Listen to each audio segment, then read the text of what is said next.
Welcome to the Six Figure Flipper Podcast, where we broadcast weekly interviews with real estate investors from around the globe to empower you on your wealth building journey ahead. Here's your host, Matty A.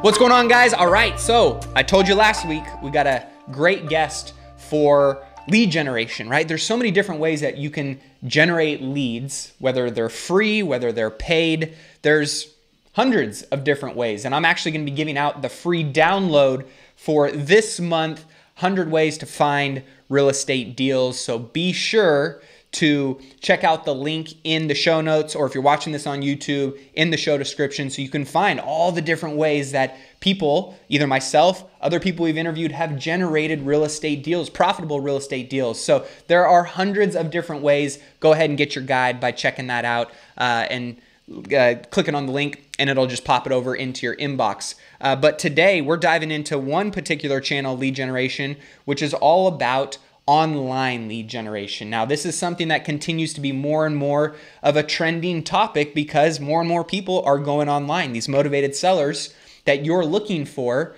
are really, they're going and searching in the Google, toolbar, and they're checking out where the best individual buyers are for their properties, or where their potential options may lie when it comes to selling their property, maybe without a realtor, maybe with a realtor. But if you don't have an online presence, you're potentially missing the boat. And so today, Trevor, the owner of Investor Carrot, really one of the leaders in this space of setting up websites for cash buyers lists, motivated seller websites, you name it. When it comes to real estate investing, Trevor and his company, cutting edge, top of the line, they help people set up real estate websites when it comes to motivated sellers. And it's not going to be your traditional go and search a home and, if you're a realtor, it's not that kind of website. This is going to be for people that want to sell their house, maybe without a realtor, maybe direct to a buyer like yourself if you are a real estate investor. So we dive into all kinds of stuff, how to do it, keywords, the metrics, how to analyze what your budget or you're willing to spend on your ads, all kinds of stuff when it comes to this. So a great tactical conversation. Trevor is one of those guys that's heavy into personal development. His company is thriving, so we have some good conversations on the mindset. Then we also talk about the tactical side of this and how it can apply to your investing business, whether you're, deep and seasoned in the game, or maybe you're, just getting started. Having an online presence is going to become more and more critical, and he shares exactly why in this interview. So with that being said, get your download. Just click the link in the show description below. If you're watching this on YouTube, it'll be in the show description. If you're watching this or listening to this on iTunes, check out your show description as well and just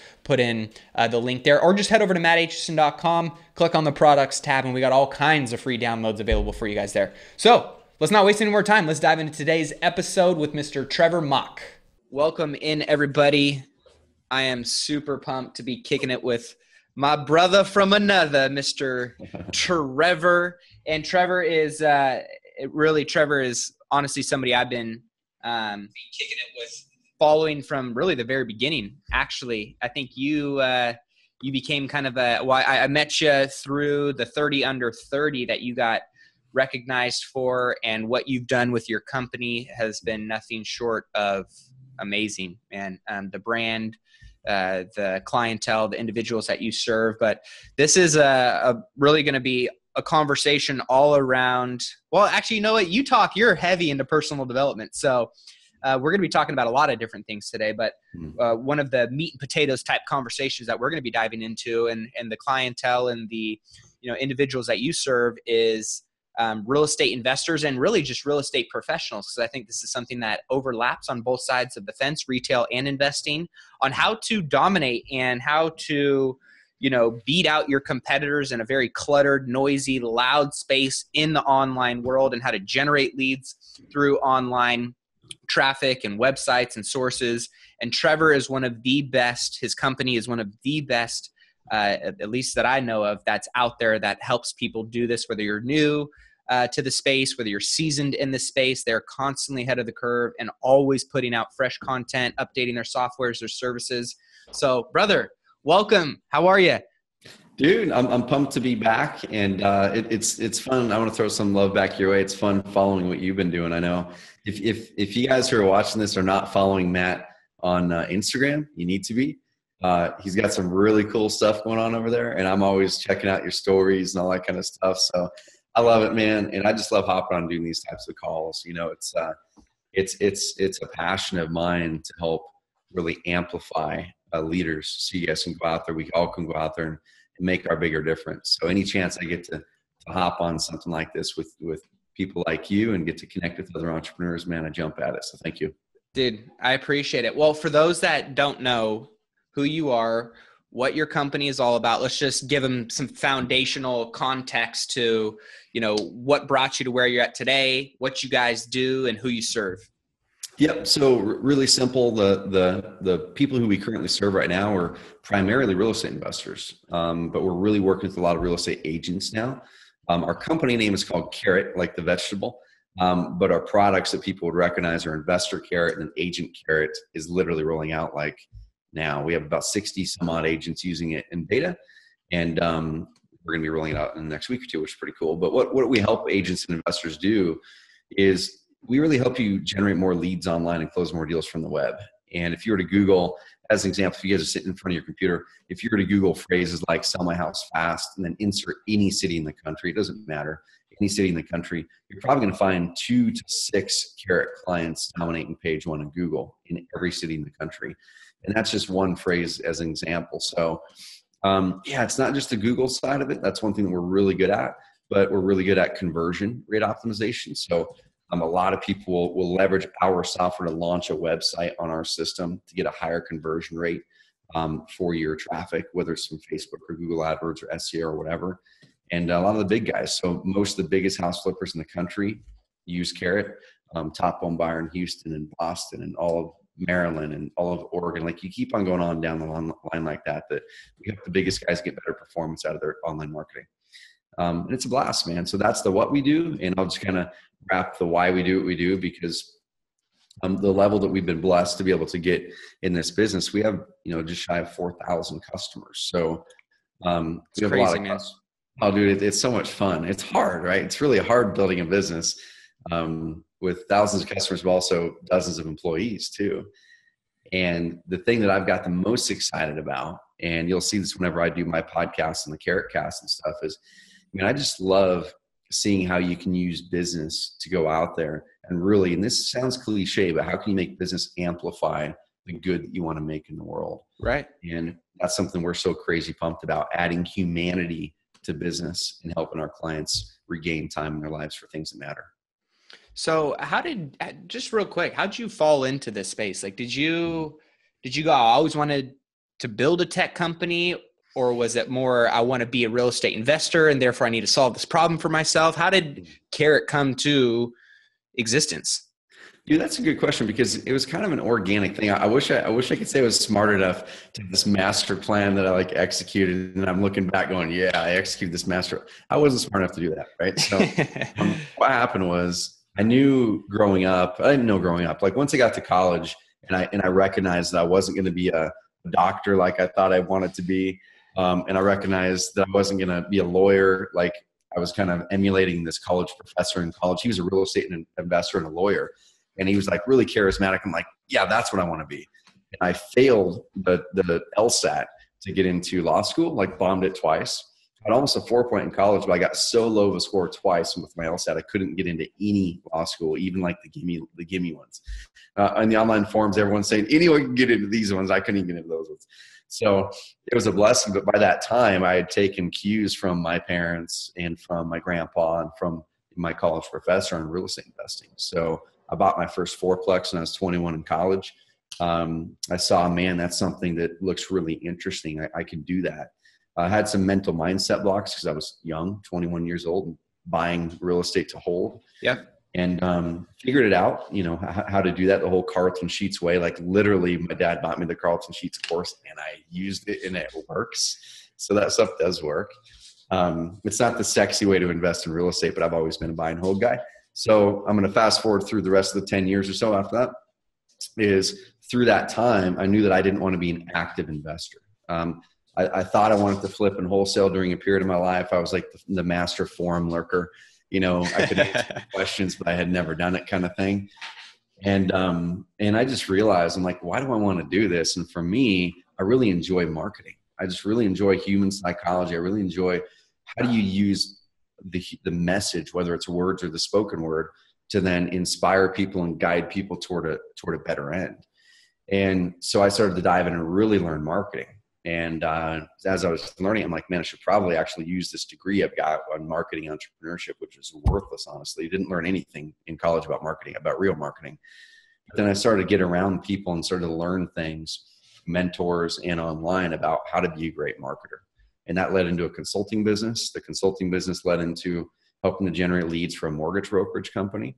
That led into working with a couple real estate agents. That led into me wanting to chart my journey and how I was doing my own investing. So I learned how to do content and content marketing, SEO, and then I'm getting all these people on my website. How do I then convert them? Right. And I worked with real estate investors, like, how do I get leads online? This is back in 2008, 2009. And so I started helping investors do the same thing. And as I was transitioning away from my previous business, my consulting business, my publishing company, during that time is when I actually was distracted and wasn't happy in my work. I wasn't doing what fired me up in life in general. I was doing a lot of execution of stuff. What fires me up is strategy, teaching and coaching, what I love to talk about. And now I love building a team. But I'd invested in 2 software companies at that time. So that's kind of where the software thing came in. Got it. One of them is called Call Loop. It's still in existence today. CALLOOP. It's a text message marketing company that myself and Michael Masterson, Mark Ford's his real name, but Michael Masterson, we were the 2 investors that worked with Chris Brisson, the founder of that, to start it. And that kind of got me hooked on software. I'm like, man, I really love doing this other stuff for active income, but then I really love real estate for my long-term wealth building and passive. And that's how it's always been. And as I was separating from my previous company, my publishing, I still had these consulting clients. I was still driving a lot of real estate leads. The software thing, I'm like, I love this angle of things. And I'm just going, man, there's this massive need just in small business in general, not just real estate. Small business in general, man, it's like the previous decade was you just got to get online. That was it. So everyone got online with the free and cheap website builders, Wix, Weebly, Squarespace, GoDaddy, mom and pop web development shops. The problem was everyone got online. This is by 2012. Everyone's online who was going to be. And there was no inherent advantage just to being online anymore. Right. How do you rise to the top? That's what it was, dude. So I was like talking to, and I know this is a short story long, but I was talking to a local friend of mine. He owned a just like construction company here. And he's like, my website's here. And it was like a Baidu website or something like that, like one of those really cheap websites. And he's like, man, I'm not getting any like leads from it. And I was going, man, this is all the stuff I'm doing with real estate investors and agents and in my own business. Like, you got to learn how to get it up to the top. And then, man, your website's not structured to convert visitors into leads. Like, you look like everyone else. And so that's when I'm like, man, this is a small business problem all across America. The next 10 years is going to be about performance. It's about how do you cut through the clutter online. Yeah. And I said, man, we know this market really well, the real estate market. Let's start the business there. Let's help investors really cut through that clutter and elevate the whole industry to move towards performance with your online versus just getting online. And the rest is history, man. And now what you guys are doing is not only helping investors, right, but your clientele has expanded into real estate professionals, because I think we can both agree. I mean, you and I have talked about this, a handful of times, right? It's noisier now than ever. And so how you separate yourself from the next guy in your news feed is, extremely critical, right? Next guy or gal that's out there marketing themselves. Well, how do you do that differently? And I think that's one thing that you guys have figured out how to do really well. But how important is having that presence online, and also how important is it to have that different or that really polished or leveled up presence versus everybody else that's out there, right? And what does that actually look like? Yeah, I mean, there's a few different levels to it, right? So the first thing that you're mentioning, like we're in a competitive market, right? So one thing that everyone knows or you need to know is that when there's a prospect, whether it's a buyer or seller or tenant or whatever it is, they're going out there and doing their research. Like, everyone can relate to this. So when you're at Home Depot looking at that flooring or that washing machine or whatever, you whip out your cell phone You whip this thing out, and then you start to search and research things. Well, your buyers, your sellers, your tenants are doing the same things. They're going to Google and they're researching their options. And then as they're going through there, and I wrote a blog post on this, and we have this whole diagram that walks through the exact process that people go through when they make decisions, especially real estate people, mainly sellers, is first of all, you're problem aware, right? They're aware that they have a problem that they want to solve. Okay, for a house seller, let's say it's a real estate investor type prospect, a highly motivated seller. They just inherited a house, or they're going through a life situation that causes them to need to sell it, divorce, a death in the family, something like that. There's a lot of different reasons why a seller might need to sell. So now they've got this problem.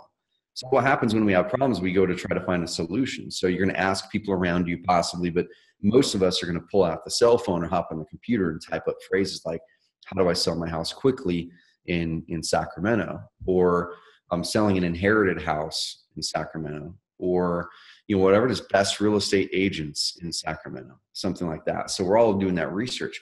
Now, as you're doing the research and you notice bandit signs as you're driving down the road, and you notice that direct mail piece that you got one 2 months ago, but you didn't have the problem, so you just toss it away.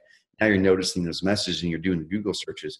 Now you're becoming solution aware, because here's these two people who sent me a postcard or whatever. There's a solution out there. I know that my Aunt Peggy's a real estate agent, or my neighbor across the street sold his house really fast. That's another solution. And then I did some Google searches, and I've got 5 agent webs or investor websites or agent websites that all look like they can solve the solution. And now the next step, and I'll walk through how this applies directly to your website and your marketing. Now the next step is, cool, now I'm solution aware. How do I make my decision? Who do I work with? Right. That's the market that we're in right now, is your prospects. When they become solution aware, you're usually not the only one, unless it comes from a referral, right? So if you're a real estate agent, or you're doing really good on the investment side, generating referrals from your business. I was at a mastermind this last week, and one of the gals, she did 102 wholesales last year in Dallas alone. And she said that she pulled in, it was something like 80 something or 100 something thousand in extra revenue just from these gift baskets that they give to sellers they mail it to them the next week after closing. And the gift basket is this amazing thing. They've generated referrals directly from the gift baskets. And so unless your prospects are coming from referral, they might not even be researching you, because Aunt Peggy or whatever said you need to work with this person. That's all they needed to hear. The rest of your prospects are researching you. And that's where you're in the vetting and verifying phase now. How do you stand out when people are trying to compare the options? And that's where the website comes into play. That's where most of everyone out there presents just basically a problem aware message. It's, hey, you have this problem. Cool. This is how we can solve it. Right. We buy houses fast for cash. We close quickly. We're local, right? That's pretty much the message that all investors put out. And everybody's saying the same damn thing, right? Yeah, and there's nothing wrong with that, because that's a service that you offer. I mean, if you're a plumber, your stuff has to say something about that you fix pipes and you can do this and you can do that. But somewhere along the way, people go, okay, check. They check a box going, yes, they have a service that can help me. And then this is where most investors and agents fall down. Most agents go, hey, search properties. Hey, sell your house. Hey, here's my beautiful picture of myself, all over the site. But what they don't do is they don't bake a bunch of testimonials onto their site. They don't put case studies up there. They don't build connection with the people through content. And that's where we're finding in a cluttered market like right now, when people are in that vetting and verifying phase, when they're trying to make the decision, is the number 3 most visited web page in all of our Carrot clients' websites. There's over 12,000 websites up on our system right now between our clients. The number 3 most visited page on all of them, doesn't matter if it's a cash buyer site, motivated house seller site, rent to own, land, doesn't matter. It's always the about page. It's always the about page. And it's because mentally they're going through that decision. Check. Yes, they have a service that offers something that looks like it might solve my problem. Right. And then they go down the path. How does it work? Okay. So you got to make sure you got your how it works thing at the top nav bar. And then it's like, so how's this kind of different than working with the real estate agent? Cool. Present content right there in the nav bar, right next to that. Compare or something like that. And then you're kind of cascading them down their decision tree strategically with the content in the right order. But then as soon as they're at that point to where they feel like, okay, I kind of understand the service, the very next thing they're going to do is like, who are the people? Who are the people? Do I trust them? Do I like them? And that's where a really good about page comes into play. We could talk about it in a little bit. That's where your content comes into play. Can they see Matt on a video talking about how he's helped other sellers or what his process looks like?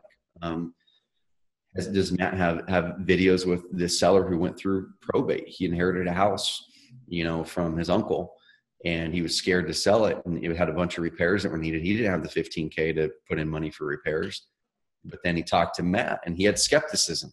He was skeptical, just like the person on the website. Right. And he's like, man, I was skeptical about it. I thought he was going to throw me out a really low offer and blah, blah, blah. But Matt gave me a really fair offer. And we closed really quickly, just like he said he would. Awesome. And dude, I could go down that rabbit hole forever, but that's the biggest thing that right now we're in a cluttered market, which means you need to nail the vetting and verifying phase on that part of it. So for me, another thing that comes to mind is I was at the Traffic and Conversions Conference, which I was just talking to you about. And one thing that you said that kind of reignited a thought that I had out there and heard somebody else say was content is king, but engagement is queen, and she rules the house. And so kind of that vetting and verifying process obviously can be created through your content, right? So having the videos, having the testimonials, the case studies, all of those things are extremely important. So how does that tie into the engagement phase of it? How critical is the engagement with your website coming into play and separating people or helping them make a decision when they land on your page? Dude, there's a few things that we do that are working really, really well in this market. And like this is kind of tactical stuff, right? Like we haven't had a chance to really talk overall strategy. How are you getting people there? Are they the right people? Which I do want to talk about that as well, because I think that's so important, right? How much do you have to spend? How do you do it? What does that look like, right? So we're just talking about logistically, once they get on your page, what does that look like? And some of the things to stand out, which obviously I want to make sure we finish that thought. I love it, man. So one thing for sure that a lot of people, investors and agents are doing or not doing right now is everyone's heard this phrase, like the unique selling proposition. That's not a new phrase, but I think it's really easy and no fault to the person, because when you're just starting something, you kind of model what everyone else is doing, right? And then from there, you're like, oh man, if you really want to dig in and become a great marketer, then you start to really hone in on how are you uniquely suited to serve that client, and what is your unique separator. And so what happens is most investors, they don't have a USP. Most investors, if you're a house flipper or if you're an agent, it's basically, once again, it's we buy houses, we pay cash, we can close quickly, and we're local. Like that's pretty much it. That's not a unique selling proposition. What that is that's telling people what your service is. Unique selling proposition, as an example, could be, well, let's go to like a lot of people are talking about opendoor.com right now, right? The venture funded, the juggernaut. Yeah. I mean, they buy tons of houses right now. And so we'll talk with a lot of people saying, I want my website to look just like that. And they think that magically the single form field opt-in thing is the magic thing that's making Opendoor work. And at the end of the day, we have ran that test. One thing that's unique about Carrot is we have more data in this industry than anyone in the world in the real estate investor market around what works for online leads. Over 47,000 leads came in through our system last month alone, and that doesn't include phone call leads. So double that number to include phone call leads. That's in 1 month. And so we have all this aggregate data that we can track. And so anytime we have a new concept that we want to test, we spin it up on about 5 different Carrot sites from different markets in the country. We get preliminary data. If it shows us it's promising, we spin it up to 20 to 25 sites that test on client sites from all around the country. And so we tried the single form field test. And we were thinking, obviously it's less information, so it's going to increase the front end on the lead, right? That's what you'd think. That's the hypothesis. You're going to get more lead. You're going to get more addresses anyway. And also Opendoor is doing it, and this big investor is doing it, and OfferPad is doing it, and this big investor is doing it. So it must be the thing that works. And our data showed that wasn't the case. So in some markets, it did crush it. In other markets, it failed miserably. And our normal model of the three fields on the thing, address, phone number, email, crushed the other one. So there's a lot of market dynamics there. You've got the demographics of the market. Yep. How sophisticated are they to this buying model? And markets like Birmingham, Baltimore, the single form field failed miserably. Wasn't even close. So that's one dangerous thing that a lot of people look at is they look at what these big people are doing, but they forget what makes that work for Open Door is their unique selling proposition. It's not the single form field. Now, I'm not saying that the single form field doesn't convert better for them than multiple form fields. They've probably tested it and it works better in their market. But what's unique about Open Door and their model, and I'm just giving you this as an example, then I'm going to go to more of a mom and pop example that has a good unique selling proposition too, is Open Door. Their model, their unique selling proposition, dude, it's their transparency in the process of pricing. I mean, that's it, because they don't buy houses any faster than the other guy. Right. That's not it. So they pay cash just like the other guy. So those are not unique. Their website looks clean and pretty, but I mean, that's just kind of aesthetics and whatever. Right. It's that they're insanely transparent about the process. And also they've kind of bridged this gap between the traditional house flipper or wholesaler, where the traditional house flipper or wholesaler are way over to this end of the spectrum, where they're like, we're going to buy your house, we're going to pay cash, quick close, avoid all this stuff. And then over here on the agent side of things, it's the normal listing deal. Open Door is right in the middle. So that's kind of where their unique selling proposition is. Yes, we look like an agency kind of, but we're going to directly compare our pricing to an agent, and our pricing is honestly pretty close to an agent's. Like, they're not saying that their pricing is much different. They even have a page that literally says, here's our pricing. Here's what it would look like to work with an agent. And here's what is going to happen. You can close quickly and whatever. They have a video on there that walks you through their process on exactly what you're going to see after you opt into their website. They have an instant offer. So there's like for the technology generation, I don't want to talk to someone on the phone to sell my house. I want you to give me a number. So they're catering towards those people more. It's just, that's their USP: ease of use, transparency, and a lot of it's technology based. That's why they're crushing it. Yep. And Matt's, I love it, man. Yeah, Matt's showing right here. I just pulled it up just because it's interesting to see, right? And what you're saying is, right, we got aesthetics, we got the single form over here, you got the how it works, the pricing tab and tool, and all these things you're saying, are important, but they're not necessarily the differentiator of what's going to help you get more offers accepted, right? Yep, exactly. Because when you're on the site, dude, like, we have a lot of client sites that have way more credibility than Open Door does, as far as way more testimonials, better videos, all this kind of stuff. Open Door has some good stuff on there, but it looks like a lot of their photos. I mean, I can't tell if their photos are stock photos or real. It doesn't matter in this case, but they're very transparent about the whole process. Right. I think is vastly missing right now for real estate investors in general. Is real estate investors in general are still following this model from 2, 3, 4 years ago, when you didn't have to have transparency or a USP with your marketing. All you had to do is tell people you close quickly and you pay cash, because their other option was not that. Their other option was listing with an agent, which they couldn't accomplish any one of those because you weren't selling houses as quick 4 years ago. So now in a market where an agent can sell a house really fast, I mean, you know better than I do, but in some markets, like 10 above asking price, they fly off the shelf. Hey, right? So how are you as an investor going to compete against that? Or as a real estate agent, let's look at that. It's like, if a house can sell really quickly, how do they choose you to do so? And that's kind of where I'm going to branch over into the website side of things now. So let's say you have a unique selling proposition. Open Doors is technology and transparency. That's what theirs is. A mom and pop, like, here's a really good example. Yours could be the credibility. Yours could be that if you're a big investor, that you've bought 3,000 homes, and then you back it up with all these amazing testimonials. Another person over here, their USP could possibly be that they focus specifically on inherited homes, and they're very clear that they specialize in that.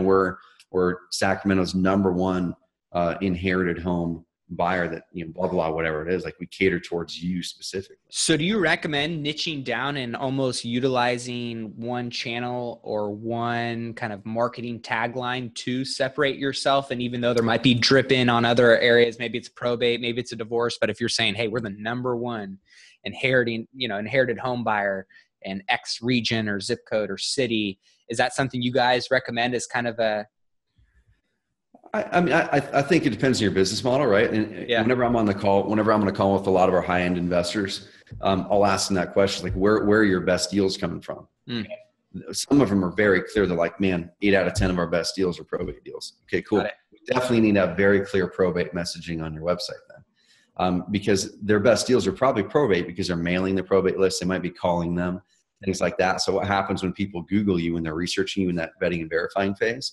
You need to make sure you're directly addressing that on the copy. Even if it's literally, hey, did you inherit a house that you're looking to sell recently? Well, great. We buy houses in the local area, whether you inherited a house or you own a house that you don't want anymore. We can buy a house in any condition for any reason. So we're not saying that we won't buy other houses, but you're going, well, our marketing is all driving towards probate mostly because that's what's working for us. And there's this disconnect when they come over to the website. It's just like all probate stuff over here. And then they Google you and find the website and it just talks generic, hey, we can buy your house. And so that's something I would definitely toss out to people. It's depending on your business model. I think you've got to fully niche it down unless you're just going deep there and you know that there's enough of those leads to grow a great business. You've got to adjust the copy on your homepage. It's kind of like with Carrot. The name of our company is Carrot, but we've niched down the product towards investors, niched down the product towards agents. Our product, dude, could work great for a pest control company. It could work great we've got our preschool that our kids go to on our system because it's ranking better and it converts more people into wanting to go to preschool there. So that's so awesome. Yeah, so it's like this tool that we've got is not unique, not solving a problem unique to investors, but we have chose that we know when we can drill a message down to one type of prospect, it's easier to connect with them. It's easier to show you how you can help them. And we just knew the market was big enough that we could niche down. So I think that's the question people have to look at is the market big enough? Is that one of your primary focuses? If so, niche down. If not, just make sure your messaging on your website says, hey, awesome. Did you inherit a house? You're going through divorce, whatever it is. We can buy houses in those situations. For sure.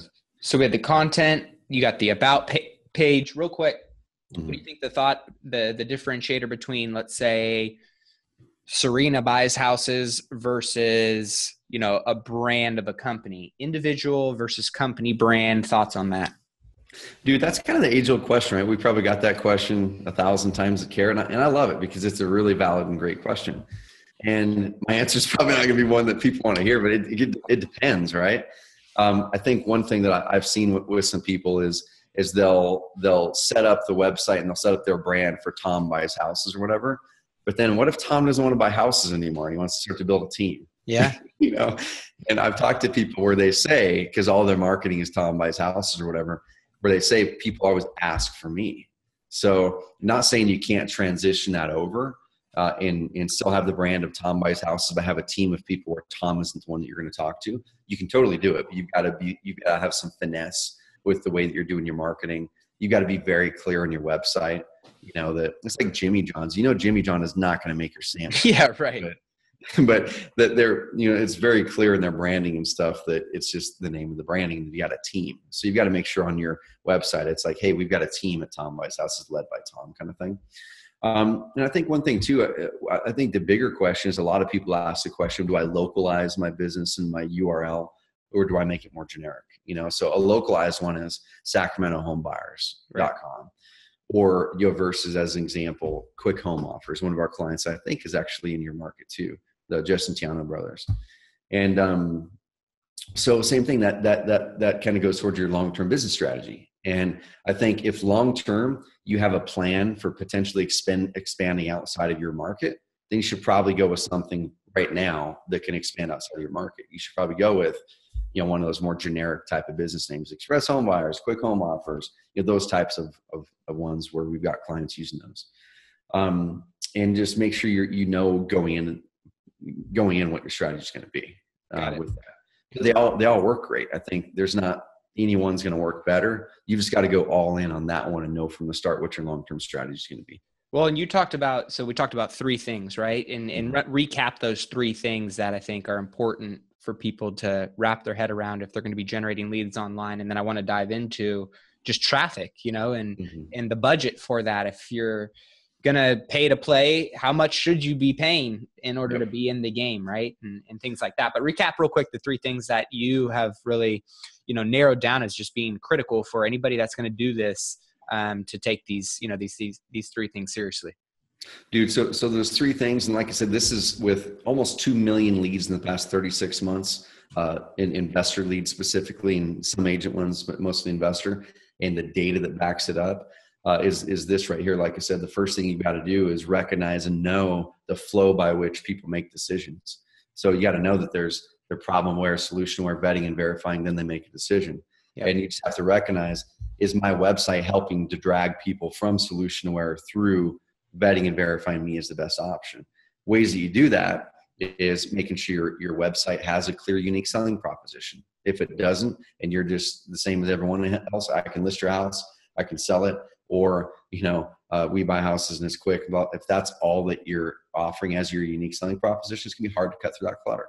And then the next thing is you got to build that credibility. Get your about page built out a little bit, have some good pictures, talk about what you guys are doing, why you're doing it, have your mission on there, some core values possibly, and then get good testimonials on there. And one tip I didn't tell, and this is really big on the testimonials, man, is so many people, and myself included, dude, I did this going through my whole journey, learning marketing and how to make those things work. And people would say, you got to put testimonials on stuff. So I'd start to put testimonials on there. But the problem was, because when we started to do split testing a lot and testing this one version of this site versus this other, we found that testimonials, when you include them or not, or the placement of them, or you include an image or not, or what they say, can make a dramatic difference sometimes. And the biggest mover that we saw was whenever we would use testimonials in this way, it provided a really good boost in certain types of things, not all the time, was take that testimonial, and a lot of people will just put the video there and no context around it.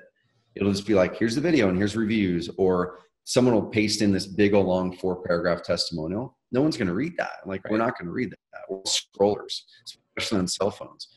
But what we will read is things that grab our eye. Like when you're scrolling through Facebook, watching this live right now, you're gonna stop on the ones that grab your eye. It's gonna be that headline, the hook, the picture, something like that.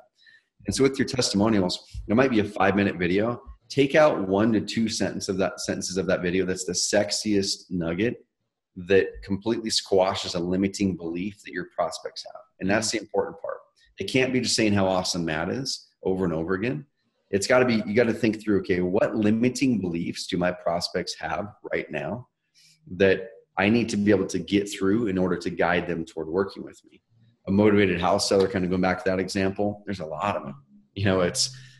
I'm skeptical how this process works. Is it for real? Because I'm just used to working with agents. Are they going to lowball me? I heard that they don't really make good offers. My buddy over here had an investor back out last second. Are they going to back out on me? There's 4, 5, 6, 7, 10 of these limiting beliefs. Write those down. And as you're talking with sellers, figure out more of them. And then what you do is you take each one of those limiting beliefs, go to your testimonials, and find a testimonial that squashes that for you.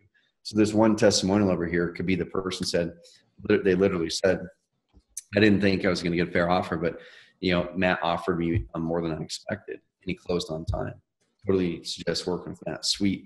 You just squashed 2 limiting beliefs all in one testimonial. And you put that headline over the top of the video. So they don't even have to watch the video to actually engage and have that limiting belief squashed. So that's a really biggie. And make sure you're using your testimonials strategically. You don't need 100 of them. You just need like 10 good ones. Yeah, but you got to use them strategically. That was great. That was great. Okay, so let's talk about the big question, which is, all right, well, if I get my website set up, which most people can do relatively easy nowadays, right? And that's one thing you guys really have made such a simple process for so many people that don't understand coding and WordPress and all of these things that are, they overwhelm people, right? And then on top of that, half of them that set it up, it just looks absolutely horrible. So you guys have solved that problem. Now the next part is okay, how do I drive traffic? How do I get people to engage on my website or to get them to my website? So talk a little bit about, best practices for traffic, budgeting, wherever you want to start, domino number 1 leading through to, getting them on the site. Dude, so what I'm going to do, I want people to write this down, because this is a formula, and I'm going to lay out the exact formula that if you're a real estate investor, I mean, if I were to go into a market today, this is exactly what I would deploy to go in and get my first deal out within 60 days, 100%. Like, and this is what we do for our high-end clients. So whenever a high-end client comes to work with Carrot, we're not cheap. You know, it's a few grand a month to have us run all of your traffic and SEO for you. But then we'll go in, we actually like, our aim is always have the first deal pull out in 60 days, within 60 days. And then, dude, this is what we deploy. So guys, write this down. You guys do the same thing. So the first thing that we do, and the foundation of it obviously is a high converting website. You mentioned how easy it is to get things online. Dude, it is. Anyone can set up a website in Wix, Weebly, Squarespace, go hire a web developer, WordPress, whatever it is. The one caveat to that is even some of the big guys who have big budgets. Jason Bible, here's an example, the largest home buyer in Houston.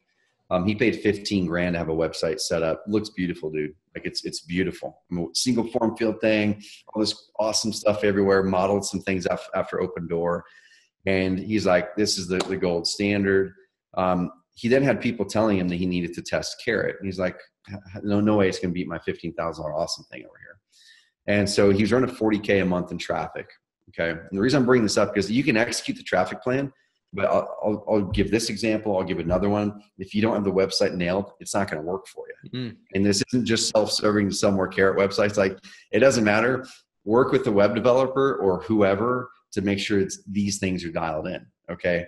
We just have to kind of make it easier. But so he's running $40K a month in pay-per-click traffic in Houston to his 15K site, split testing against Carrot, split testing against one of our competitors. And at the end of the day, 5 months later, all of his traffic is going to his Carrot site. And it's because it was like this small margin of improvement. When you're running 40K a month in traffic, and his website did look good, it wasn't a bad site. It had a lot of the fundamentals down.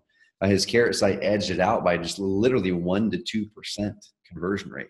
Like if his site was converting at 5%, his Carrot was 6.5%. And a lot of people will look at that and go, well, that didn't sound a big deal. I want to look completely different. You know, for him, when you're running 40K a month in pay-per-click traffic and buying 20 houses a month, or whatever that number is, it's like that equaled 100,000 plus in lost revenue to him. Jeez. The site was prettier. So that's a whole nother call on what you can do to make your website convert well. I'm not going to dive into that rabbit hole now. We have tons of blog posts and tons of trainings specifically on that, free stuff. You guys can go check it out on our blog. But once you have a high converting website, he did that. Tom Caffarella, number one home buyer in Boston, who's also an agent and has 200 agents. He did the same thing. Expensive custom site. No way it's going to convert better. Switch over to Carrot to test it. We had him on the podcast and he said this, and his leads doubled in his website was way worse than Jason's was. But he liked it. His leads doubled. So for him, a guy who currently on our system pulls in about 115, 120 seller leads a week in Boston. And most of it's through Facebook. A good hunk of it's through SEO too, because he's ranking really well. We're talking 125 leads a week. He's getting double. So cut that in half on what he was getting before, about 60 leads a week. His close ratio is, it's like 1 in 15, 1 in 20 or so, because he does really aggressive marketing. And so basically in his average profit deal in his market is 70K on a flip. Wow. Like his market's crazy. So you add those numbers up, that lack of performance in the website for him, even though he liked the looks of his website over here better, his custom one cost him like $300,000 to $400,000 in underperformance. So that's the first thing we've got to do is wrap our heads around performance is the number one thing.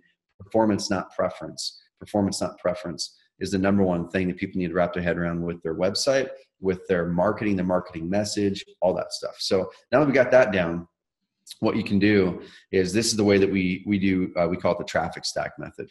And the first thing that we like to do is we like to build long-term momentum. Like we want to build a momentum building machine.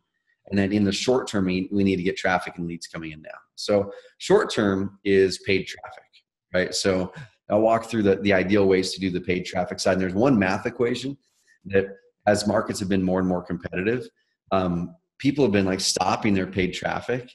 And I'm sitting there doing the math with them, like, no, don't stop it. Like, let's do the math right here. And it's really simple. I'll walk you guys through it really fast. If you go through this math equation, this could completely help you crush your paid traffic. And way too many people are basically burning their money with their paid traffic when they shouldn't be.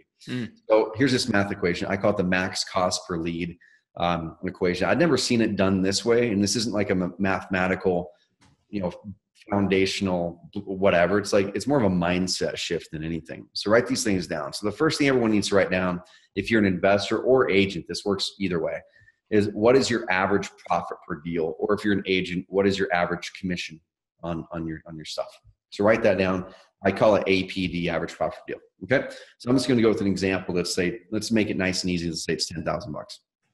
Then how many leads does it take you to get one of those deals? Same thing. Investor stuff is kind of a little bit easier because the lead time is less. With an agent, as you know, you might get a lead now, but they might not list for 8 months or something like that. Right. So with an investor, let's just say that on average, one in just for simple math, let's just say 1 in 10 turn into a deal. With online stuff, we find 1 in 15 is the actual average, but I can't do that math in my head. So let's go with 1 in 10. Okay. So if your average profit per deal is 10K, how much would you spend in order to trade for that 10K in marketing?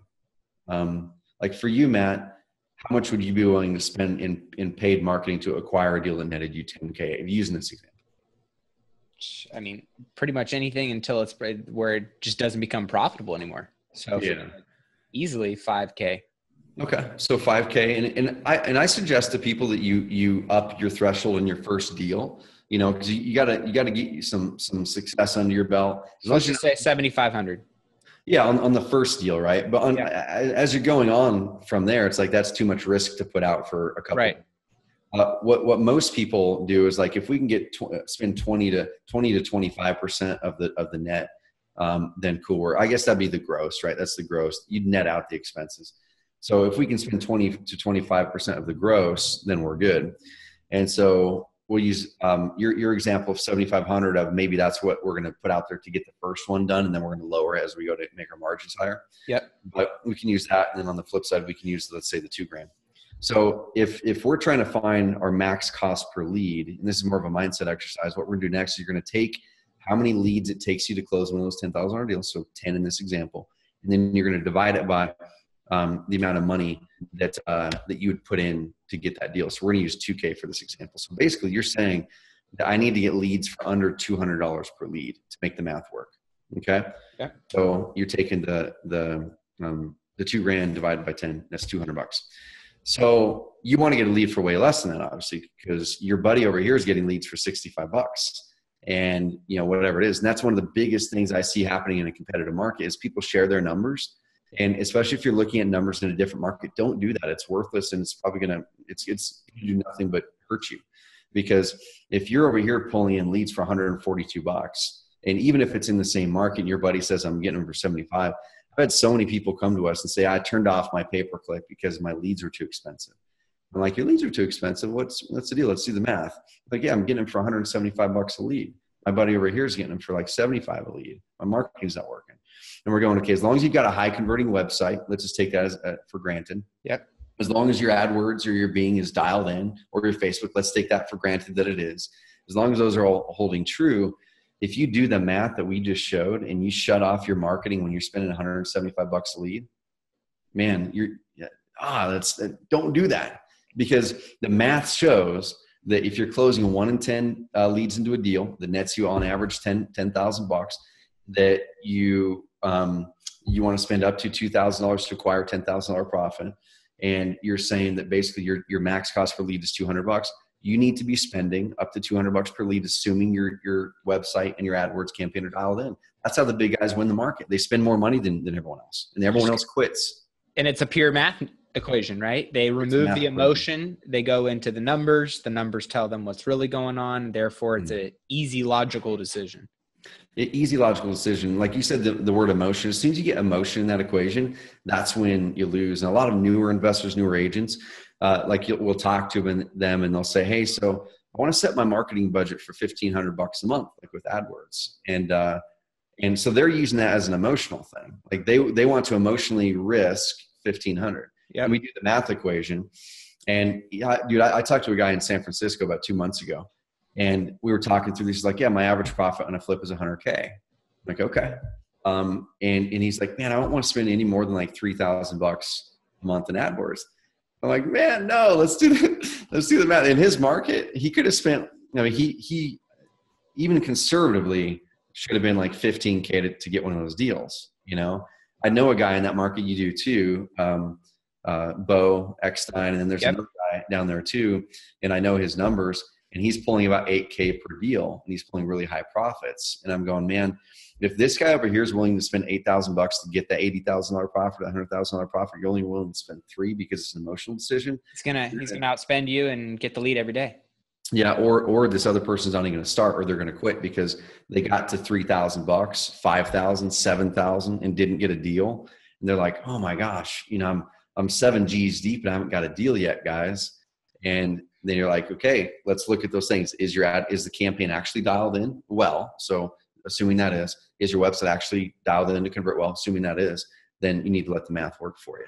And in a market like this, that's what you've got to do to crack through. I went a little bit longer on that, but the traffic stack, what I do, and I'm going to use this story right here, Brian Rockwell down in Dallas, Texas, most competitive market in the country for our clients. We have more clients in that market than anywhere else. Wow. Every single excuse for everyone in that market to not use Care or not use online because everyone's doing it and whatever. So he decided he was going to be an investor at the end of 2016. He'd been studying real estate for 13 years, never took the leap, just didn't have the confidence to do it. Finally, he's like, I'm not going to not do this now. I'm going to take the leap. Was knocking on doors, closed the deal, made $7,000. He's a pretty reserved guy. He's not like an outgoing person. Like, I'm never going to do that again. And he's like, online's where things are going. Like, everything's going online. I want to be there.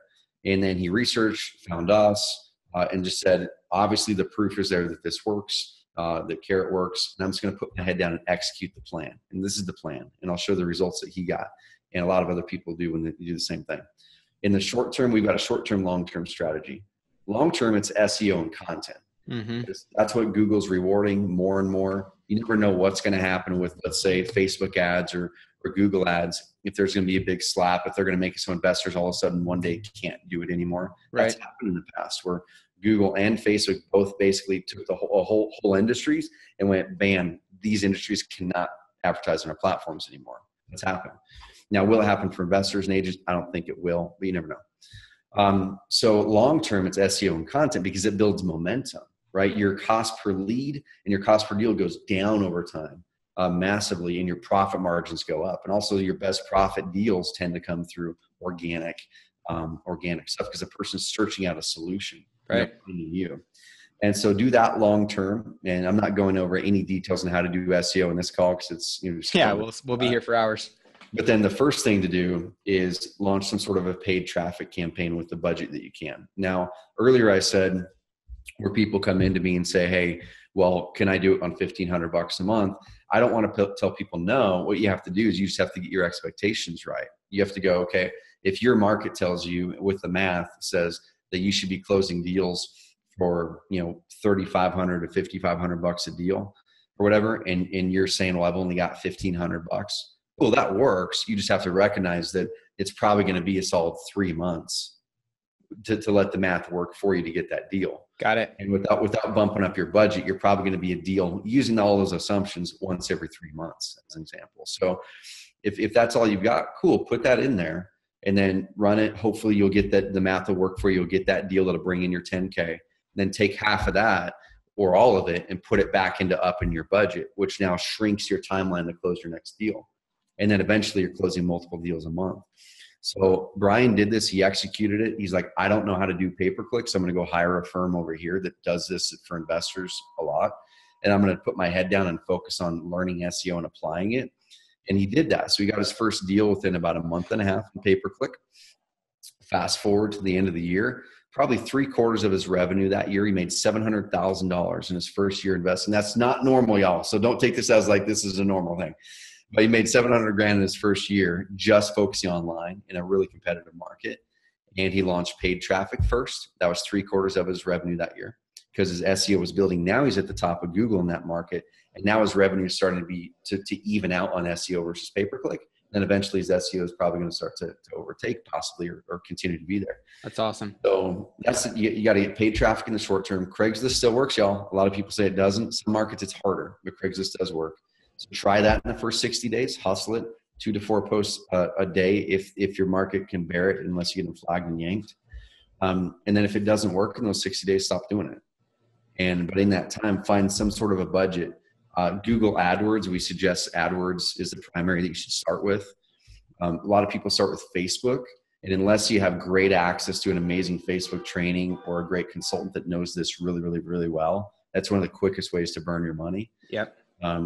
Start with AdWords, get that going, set up retargeting, which means if someone lands in your landing page, you put this little script, this little piece of code from Facebook, and then it serves them up ads whenever they go to Facebook. That's where I would start with Facebook. Don't start with cold marketing on Facebook. Get your first deal done in that 60 days, that 90 days, depending on your market and your budget, while you're building up your SEO and content. And like I said, we don't have time to go into the specifics of it. That model is what we're seeing people all around the country execute, and it builds momentum. It builds consistency, predictability in your lead flow, which, dude, this is the most exciting thing about it, is it finally unlocks why we became entrepreneurs. Like the thing that we all became entrepreneurs for, it's very common: freedom, flexibility, the finances, which helps you give those things. And then hopefully someday your purpose, right? Yeah. Your purpose, your mission. And what too many people's business models, whether they're agents or investors, too many people's business models are anything but creating consistency and predictability in their lead flow. It's going out there and thinking short-term, these quick hits that never have time to build momentum. It's jumping from one thing to the next, never has time to build momentum. It's relying directly just on, let's say, one marketing piece, direct mail or something like that. And then it's not letting you build momentum. And as soon as you can get consistent, predictable, momentum building lead flow, that finally unlocks the entrepreneurial dream, dude. That's where you get your freedom. That's where you get your flexibility. I love it. How often do you recommend people put content up on their site? Yeah, I mean, it's kind of one of those things where with content, obviously more is better as long as it's good quality content. But one thing I like to do just so it's simple for people to wrap their heads around it is weekly. Just do weekly. And this is what this guy's like, literally do this. Don't write a word, okay? Because like the biggest thing that a lot of people have problems with, me myself included, is a year ago, I stopped writing content, but I'm like the content guy, right? And what I love doing, I like video more. That's why I've got a podcast. I'm sure you like video more. I don't know when the last time you sat down and wrote an article was. Couldn't tell you. It's a while ago, right? Most people don't want to do that. So you can hire content out, which is great. We have stuff in our system that automates putting good content on there. But this is what I would suggest you guys do is whip out your cell phone when you're out there at an appointment or something like that. And let's say you're a real estate agent and you're at an appointment showing a client a house on the river. And it's a river, there's good homes there, and you want to sell more homes in that area. I'd whip out the phone and go, okay, here's these things I'm walking my client through because I'm an expert in river homes in Roseburg, Oregon, as an example. I bought a house in the river called the North Umpqua River, amazing river. And so if I'm the agent, I'm out there going, okay, I'm going to whip out my phone and say, hey, this is Trevor with XYZ Realty. And I'm actually out here in the North Umpqua River looking at homes for sale here in the North Umpqua. And there's a lot of things you need to be looking at if you are looking to purchase a house here in Roseburg, Oregon on the North Umpqua. And here's 5 things in particular that I'm going to walk you through on this property that you really need to look for that could get you if you're not experienced in buying river homes. Here's the first one, your water system. And I'm saying these things from experience. Like I could not have bought my house without an expert in river homes because he was looking at the water system and this and that. And like all of our water comes from the river and then it goes through filtration systems. I knew nothing about that stuff. And so if you're walking these things through, you take that video, upload it to YouTube, title it something related to what someone might search if they're looking to search for river homes for sale on the North Umpqua River or something like that. Okay. Then you take that, and here's the long way to do it. I'll tell you the long way to do it first. I'll tell you the way that cuts it down by 90%. So the long way to do it is you take that from YouTube, you go to a place called rev.com, rev.com. It's the best transcription service we've found. Yep. It's amazing. Take it, submit it to them. A couple hours, you'll get it back. Make your video 3 to 5 minutes. Don't do a 10-minute one. Okay. 3 to 5 minute videos. That's all we're talking, because the average person speaks 120 to 160 words a minute. Google wants to see blog posts 500 to 800 words. You can make longer ones. Then it becomes not useful though, using the transcription method, because if you have a transcription that's 3,000 words long, it's gonna be really hard for anyone to read any of that. And most people aren't going to read it, but the transcription gets people to the website through SEO. The video is probably what they're going to watch. So you take the transcription, go to your blog or whatever, You type your title, that is the phrase someone might search, a little 2-sentence intro. Hey, here's what this video is going to be about. Video, words that literally say video transcription, and then the transcription. And you might go through and bold some things just to make the transcription more readable. Publish that.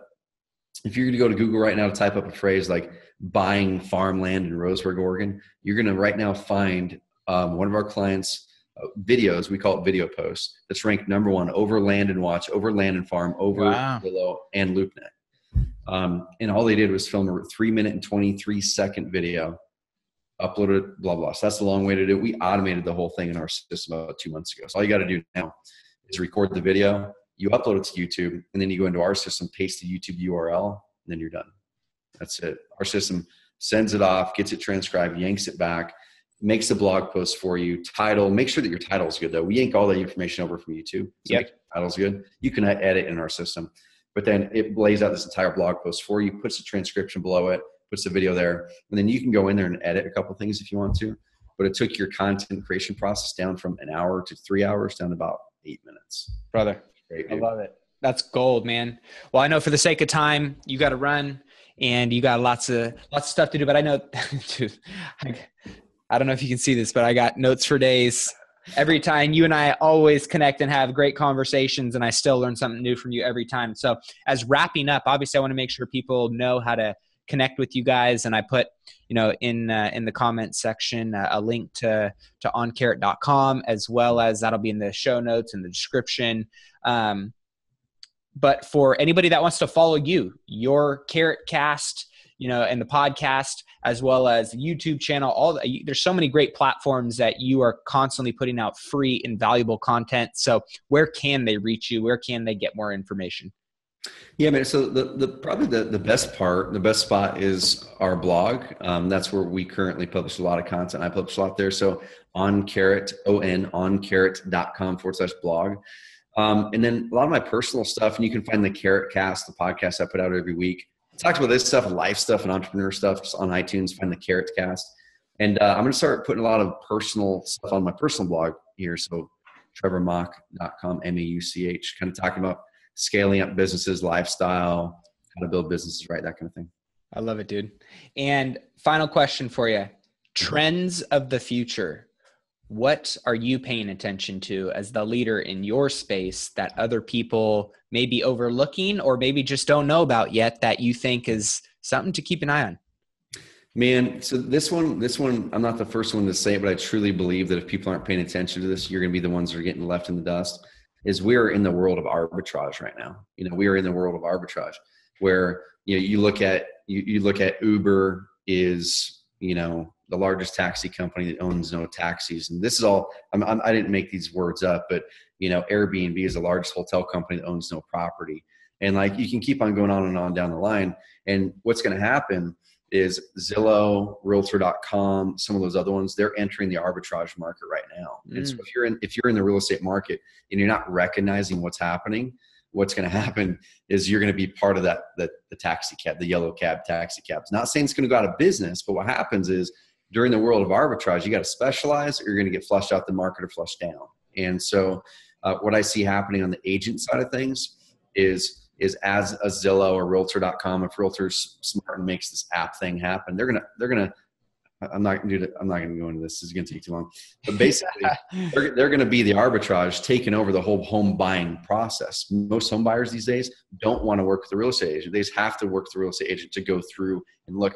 Where they do need a real estate agent is at the point where they need advice. And so these systems are gonna automate the process of guiding people from one house to the next, automate all that feedback.